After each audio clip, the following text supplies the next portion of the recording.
천국에는 아픈 것도 없고 병에 걸리는 일도 없고 슬픔이나 눈물이나 고통이 없습니다. 그러나 이 땅에 사는 동안에는 우리가 병에 걸리고 어려움을 겪는 것을 피할 수가 없습니다. 원수 마귀가 잠시 동안 왕노릇하는 이 땅에서의 삶에는 아픔이 있습니다.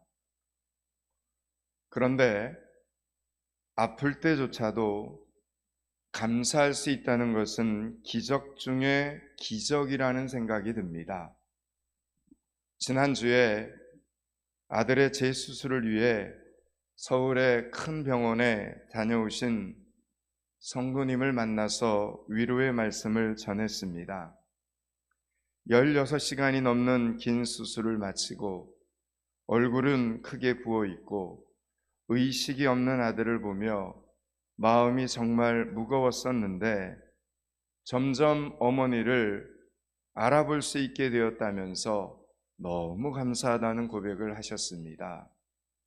저 역시 그 소리를 들으니 마음이 놓였습니다. 감사했습니다. 그러나 냉정하게 생각해 보면 첫 수술이 아닙니다.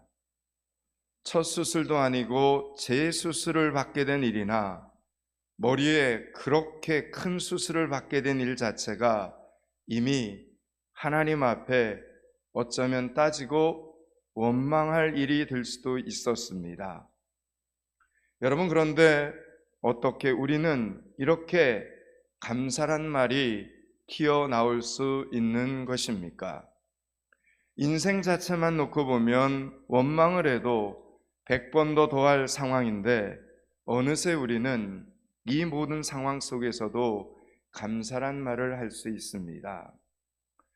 재수술을 할 날짜가 잡힌 것도 감사했고 수술 후에 눈을 뜬 것도 감사했으며 어머니를 알아본 것도 감사했습니다.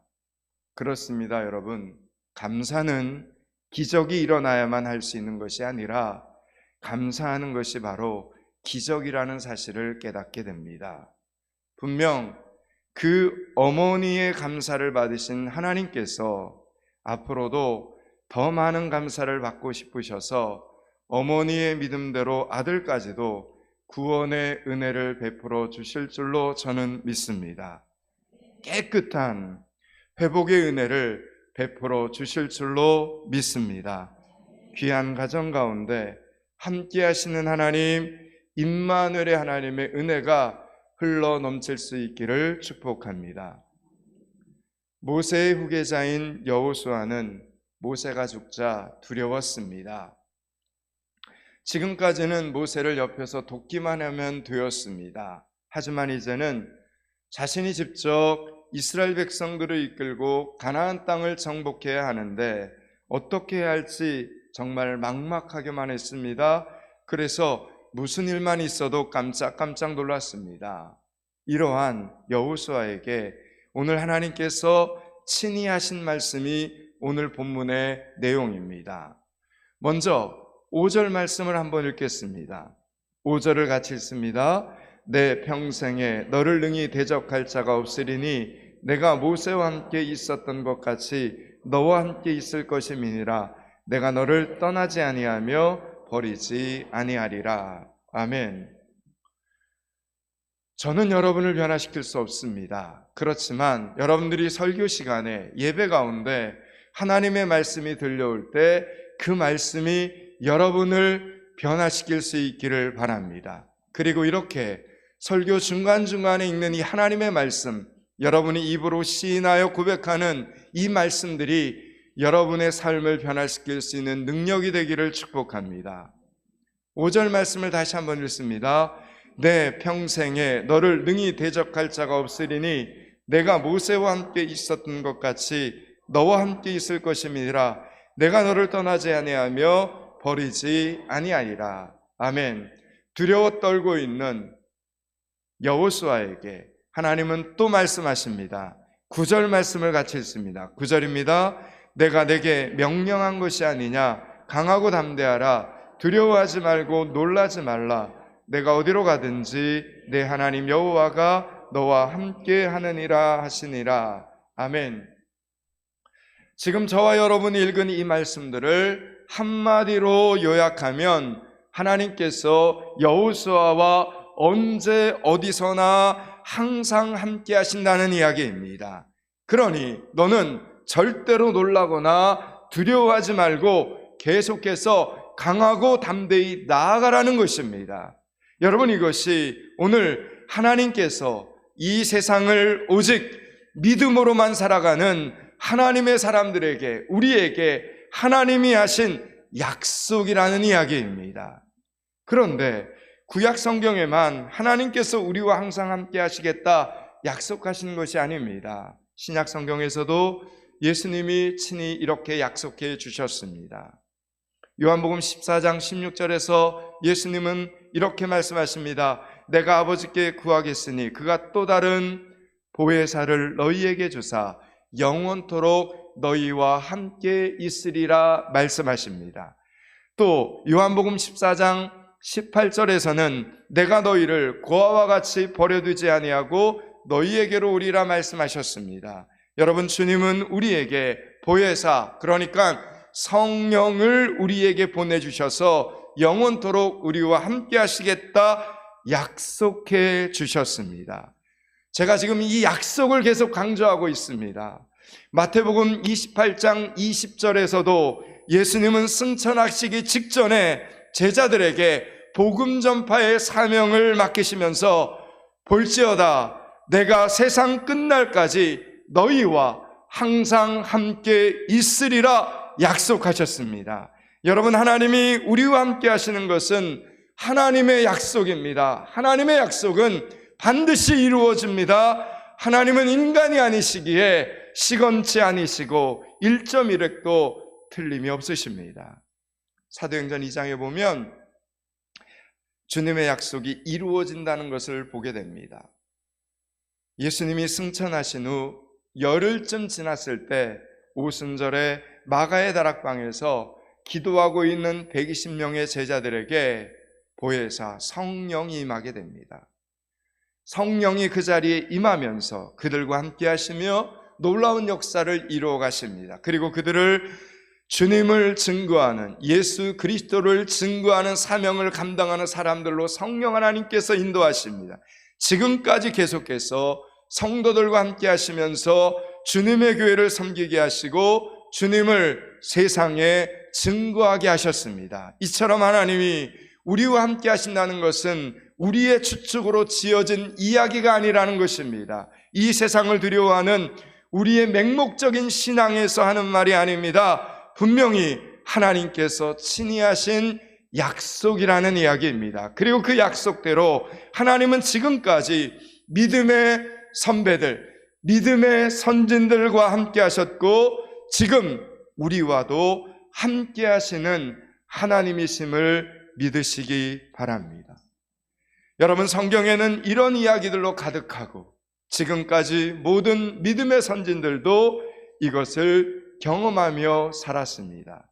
사랑하는 여러분, 하나님이 지금 나와 함께 하심은 하나님께서 친히 하신 약속임을 믿으시기 바랍니다.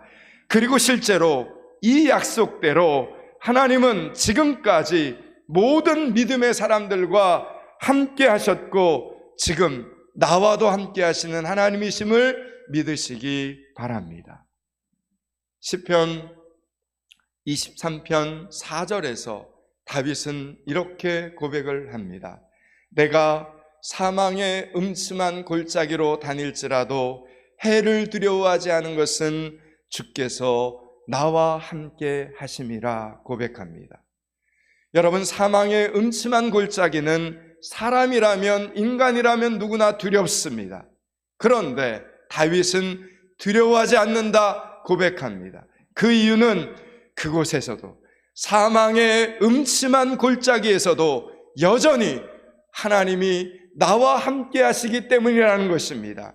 그런 상황 속에서도 하나님께서 위대하신 능력과 무한하신 사랑으로 자신을 보호해 주시기 때문이라는 것입니다. 그는 실제로 하나님께서 그와 함께 하시는 인생을 살았습니다. 긴 세월을 사울 왕의 칼날을 피해 다녔지만 결국 왕이 된 것은 하나님이 항상 그와 함께 하시며 그를 지켜주신 하나님의 은혜 때문이었습니다.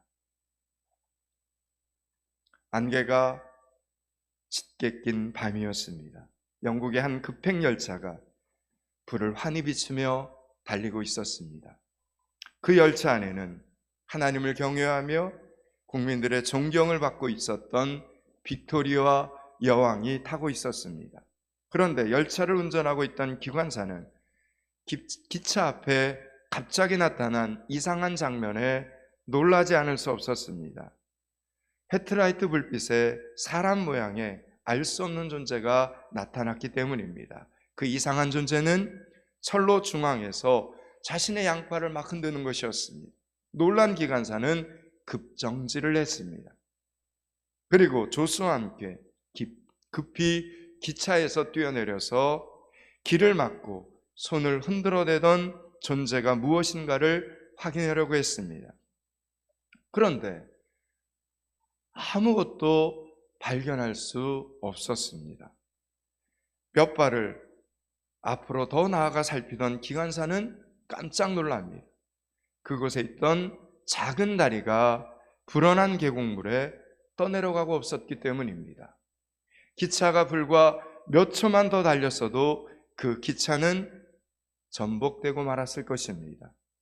사람들은 기차 앞에서 양손을 흔들면서 그 기차를 세운 그 존재가 무엇인지 궁금할 수밖에 없었습니다. 기차가 런던으로 돌아온 후에 기차를 점검하던 기술자가 드디어 그 존재를 밝혀냈습니다. 기차 헤드라이트 속에 죽어있는 한 마리의 벌레를 발견한 것입니다. 기술자는 죽은 벌레 한 마리를 헤드라이트 유리에 붙이고 기관차의 라이트를 켜보았습니다. 날개를 펄럭거리며 헤드라이트의 유리에 붙어있던 벌레의 그림자가 짙은 밤안개의 스크린에 비추어서 그렇게 나타났던 것입니다. 이것을 보고 받은 빅토리아 여왕은 이렇게 고백을 했습니다. 나는 이것이 결코 우연이었다고 생각하지 않습니다. 그것은 우리를 보호하신 하나님의 방법이었습니다.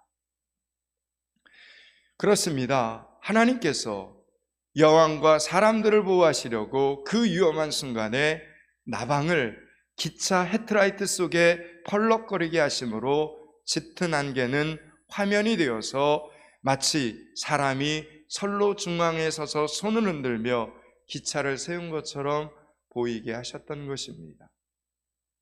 이사야 선지자는 이렇게 고백을 합니다.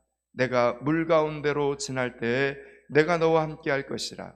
강을 건널 때에 물이 너를 침몰하지 못할 것이며 내가 불 가운데로 지날 때에 타지도 아니할 것이요 불꽃이 너를 사르지도 못하리니 라고 말합니다.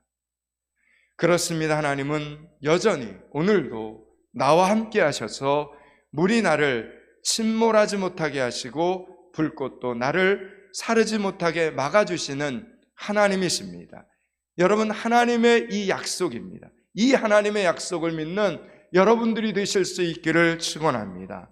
옛날 다니엘의 세 친구에게 하나님은 그렇게 불꽃 가운데서도 역사하셨습니다. 사랑하는 여러분, 일평생 이 하나님만을 믿고 의지하며 살아가는 믿음의 성도들이 되실 수 있기를 축원합니다. 그렇게 믿음 안에서 하나님의 말씀을 붙잡고 승리하는 여러분들이 되시기를 축원합니다. 어느 날 요셉이 어린 나이에 형들에 의해서 애굽의 종으로 팔려가게 됩니다. 갑자기 어린 나이에 먼 타국에 종으로 팔려갔으니 얼마나 고향이 그립고 외로웠겠습니까? 그리고 고생이 심했습니다. 그나마 종살이도 이제 좀 나아지려나 싶었는데 이번에는 억울한 누명을 쓰고 감옥에 갇히게 됩니다. 감옥에서도 왕궁의 관리들을 만나 석방이 되나 싶었는데 그것마저 그들이 약속을 어겨 되지 않았습니다. 그야말로 요셉의 인생은 고난의 연속이었습니다. 장래 희망이라고는 전혀 보이지 않았습니다. 그런 어느 날 애굽의 왕이 이상한 꿈을 꾸게 됩니다. 그 꿈을 해석할 사람을 찾는 중에 요셉이 추천이 되어서 감옥에서 석방이 되었습니다. 그리고 왕의 꿈을 해석함으로써 그는 대제국 애굽의 총리 대신이 되었습니다. 어린 나이에 종으로 팔려와 고생하던 신세에서 한순간에 총리 대신이 되었습니다. 그 결과 그는 백성을 살리고 자기 가족들과 이스라엘 민족을 살리는 위대한 사람이 되었습니다. 여러분, 그가 처음에 애굽의 종으로 팔려와 감옥에서 살던 것을 생각한다면 그것으로 그의 인생은 끝인 줄 알았습니다. 그런데 그렇지 않았습니다. 꿈에도 상상하지 못한 인생이 되었습니다. 그 이유가 무엇입니까? 그것은 그가 고향집에 있을 때 그와 함께 하신 하나님이 그가 종살이를 할 때도 여전히 함께 하시고 감옥에서도 함께 하시면서 요셉 그를 가장 복된 길로 인도해 주셨기 때문입니다. 그러니까 요셉이 그처럼 애굽의 종으로 팔려가서 고생하며 산 모든 것은 하나님이 그를 가장 복된 길로 인도하시는 과정이었던 것입니다. 그를 통해 이루시려는 하나님의 귀하신 뜻이 그의 인생의 여정 속에 숨겨져 있었던 것입니다. 물론 그 뜻은 요셉을 통해서 하나님의 백성인 이스라엘을 구원하시려는 것이었습니다. 여러분, 창세기 39장 2절에 이렇게 말씀합니다. 여호와께서 요셉과 함께 하심으로 그가 형통한 자가 되어라고 말합니다. 3절에서도 그의 주인이 여호와께서 그와 함께 하심을 보며 라고 했습니다. 고향집에서 요셉과 함께 하신 그 하나님은 요셉이 보디발의 집에서 종살이를 하고 있을 때 함께 하시면서 그를 가장 복된 길로 인도하고 계셨던 것입니다.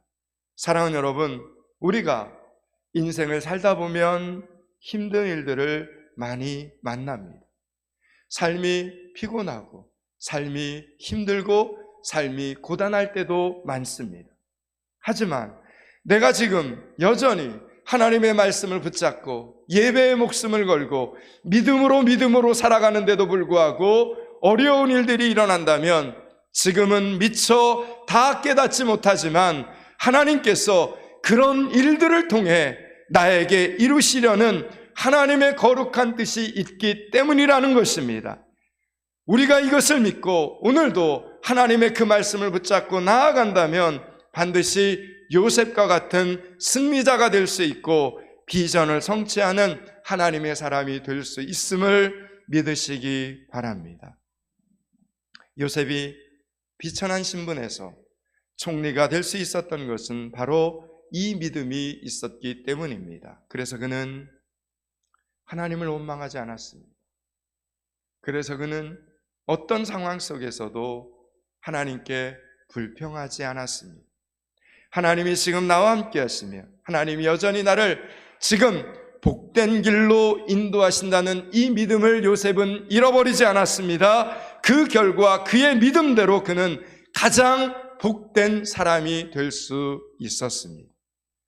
이사야서 41장 10절은 이렇게 말합니다.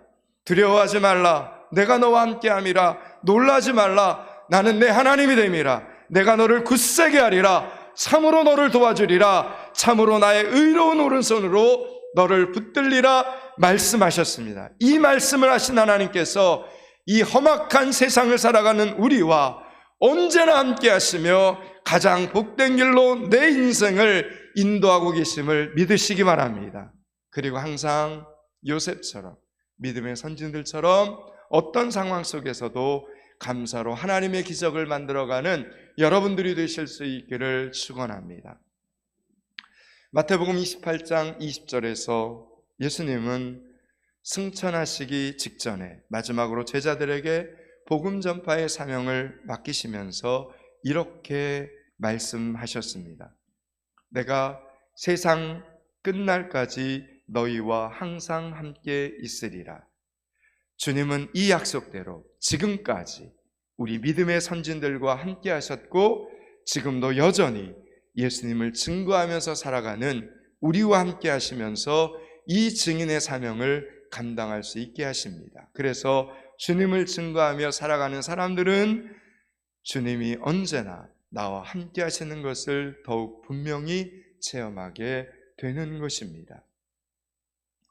아프리카에서 일생을 바친 영국 선교사 리빙스턴은 그의 말년에 옥스퍼드 대학에서 명예 박사학위를 받게 되었습니다.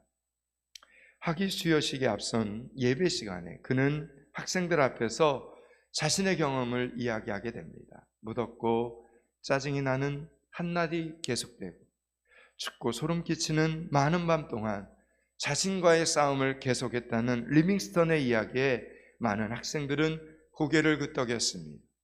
또 온갖 짐승들의 공격과 인디언들의 방해로 인한 고통도 너무나 컸음을 이야기했습니다. 실제로 그의 오른팔은 사자의 공격으로 불구가 되어 있었습니다. 연설을 마치자 한 학생이 질문을 던집니다. 선생님이 그토록 힘든 아프리카 생활을 이겨낼 수 있게 한 비결이 있었다면 무엇입니까? 그러자 리빙스턴은 비결은 아무것도 없었습니다. 그저 세상 끝날까지 내가 너희와 항상 함께 있으리라 하신 이 주님의 말씀과 그분이 지신 십자가가 나를 끝까지 붙들어 주었을 뿐입니다 라고 이야기를 했습니다. 사랑하는 여러분, 하나님은 사명을 감당하는 사람들과 함께 하십니다. 그래서 사명이 있는 사람은 쉽게 죽지 않습니다. 오늘도 믿음으로 살려고 하고, 오늘도 주님을 증거하려고 하고, 오늘도 하나님의 말씀대로 하나님의 교회를 섬기려고 하는 사람을 하나님은 어느 한순간도 떠나지 아니하시는 하나님이심을 믿으시기 바랍니다. 사도 바울은 빌립보서 4장 13절에서 이렇게 고백을 합니다. 내게 능력 주시는 자 안에서 내가 모든 것을 할 수 있느니라 말합니다. 그렇습니다. 지금 나와 함께 하시는 주님 안에서 우리에게는 실패가 없습니다. 절망이 없고 불가능이 없습니다. 사랑하는 여러분, 매일매일 하루를 시작할 때 하나님의 은혜를 먼저 선포하시기 바랍니다. 하나님께서 나와 함께 하심으로 내가 무슨 일을 만나든지 형통하리라 선포하시기 바랍니다. 이미 벌어진 일들도 그래 지금부터는 좋은 방법으로 돌아가리라 선포하시기 바랍니다. 온 세상의 주인이신 하나님께서 함께 하심으로 온 세상 만물은 하나님을 향하여 고개를 숙일 수밖에 없습니다. 하나님과 함께 있는 우리를 향하여 이 세상은 고개를 숙일 수밖에 없습니다. 오늘 저와 여러분에게 필요한 사실은 이 사실을 믿는 것입니다. 이 사실을 우리 스스로에게 믿음으로 선포하는 것입니다. 여러분이 굳이 어떤 방송에 출연해서 온 세상에 이 사실을 알릴 필요도 없습니다. 기자들을 불러서 기자회견을 하지 않아도 괜찮습니다. 온 세상 사람들이 다 알아듣도록 큰 목소리를 질러야 하는 것도 아닙니다. 정말 중요한 것은 목소리가 크냐 작느냐 하는 것이 아니라 우리가 이 사실을 확실히 믿느냐 하는 것입니다. 그렇습니다. 오늘도 임마누엘 하나님을 믿는 자 앞에서 이 세상은 무서워 벌벌 떨 수밖에 없음을 믿으시기 바랍니다. 여기까지가 오늘 본문의 전체 메시지입니다. 이제 말씀을 마치려고 합니다.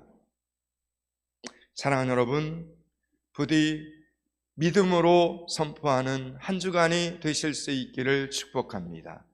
여러분의 미래를 위해서 하나님께서 좋은 일을 준비하셨다고 선포하시기 바랍니다. 하나님께서 우리의 고백과 우리의 선포를 통해 일하실 것을 굳게 믿는 믿음의 성도들이 되시기를 주님의 이름으로 축원합니다. 기도하겠습니다. 하나님, 이번 한 주간에도 함께 하시는 하나님, 임마누엘의 하나님을 믿고 의지하고 선포하는 성도들이 되게 하여 주시옵소서. 믿음의 고백과 믿음의 선포를 통해 하나님의 일하심을, 하나님의 역사하심을 우리 모두 보게 하여 주시옵소서. 예수 그리스도 이름을 받들어 기도드리옵나이다. 아멘.